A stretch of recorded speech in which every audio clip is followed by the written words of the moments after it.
మహాదేవుడు మూడో కన్ను తెరిస్తే సృష్టి అంతా నాశనం అవుతుంది అంటారు కదా, కానీ మహాదేవుడి మూడో కన్నే లేకపోతే ఈ పాటికి సృష్టి అంతమైపోయేదంట. మీకు తెలుసా?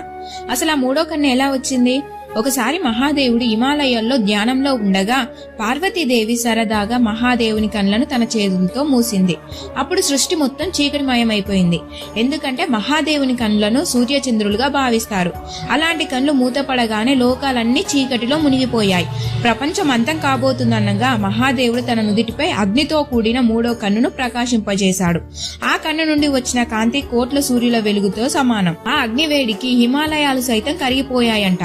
సృష్టిని చీకటి నుండి కాపాడడానికే మహాదేవుడు తన ఆత్మశక్తిని అగ్నిగా మార్చి ఆ కన్నును సృష్టించాడు.